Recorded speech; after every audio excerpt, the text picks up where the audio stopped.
દશામાના 10 દિવસના પર્વ બાદ શહેરના નવલખી કૃત્રિમ તળાવમાં માતાજીની પ્રતિમાના વિસર્જન અંગે પરવાનગી આપવાની સામાજિક કાર્યકર દ્વારા માંગણી કરવામાં આવી છે। સંસ્કારી નગરી ગણાતી વડોદરા નગરી ધાર્મિક નગરી તરીકે પણ ઓળખવામાં આવે છે। અહીં ઘણા રાજ્યના લોકો વસે છે અને દૂધમાં સાકર ભળી જાય તેમ લોકો એકબીજા સાથે પોતાના ધાર્મિક તહેવારો ઉત્સવો પર્વની ઉજવણી હળી મળીને કરતા હોય છે। હવે આગામી તારીખ 4 થી ઓગસ્ટથી અમાસને દશામાના વ્રતનો પ્રારંભ થાય છે। 10 દિવસ સુધી ચાલનારા પર્વને લઈને એક તરફ માઈ ભક્તોમાં અનેરો ઉત્સાહ જોવા મળી રહ્યો છે।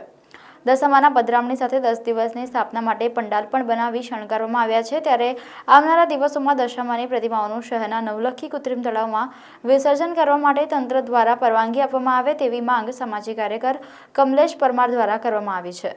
ત્યારબાદ ગણેશોત્સવ પણ આવી રહ્યા હોય શહેરના નવલખી કૃત્રિમ તળાવ સહિત અન્ય કૃત્રિમ તળાવોની સફાઈ કરી પાણી ભરવામાં આવે તથા કૃત્રિમ તળાવ ફરતે લાઇટોની તેમજ તળાવમાં તરાપા સહિતની વ્યવસ્થા કરવા માટેની માંગણી કરવામાં આવી છે। વડોદરા શહેરમાં આવેલ જે કૃત્રિમ તળાવ છે આ નવલખી ગ્રાઉન્ડમાં જે બનાવવામાં આવ્યું છે લાખોના ખર્ચે બનાવવામાં આવ્યું છે। ત્યારે જે કહેવાય છે કે આવનારા દિવસોમાં જે તહેવાર છે દશામાનો વ્રત છે ત્યારે લોકો જે દશામાં ધામધૂમપૂર્વક બેસાડતા હોય છે અને ત્યારબાદ જે વિસર્જન કરવામાં આવે છે ત્યારે ખાસ કરીને નવલખી કમ્પાઉન્ડની અંદર જ્યારે આટલું મોટું કૃત્રિમ તળાવ બનાવ્યું હોય લાખોના ખર્ચે પરંતુ અહીંયા ગાડી દશામાની પ્રતિમાનું વિસર્જન કરવા નથી દેતા।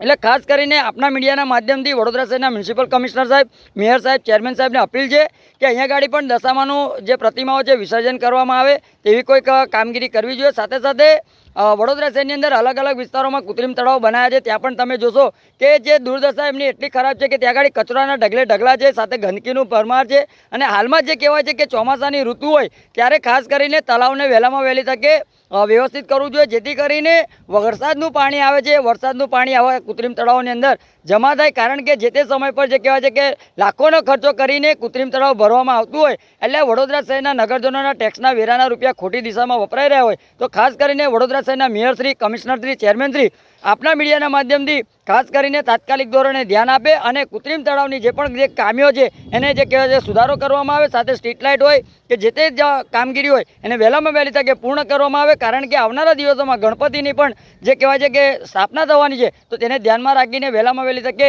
જે પણ કામગીરી છે એ હાથ ધરવામાં આવે તેવી અમારી માંગ।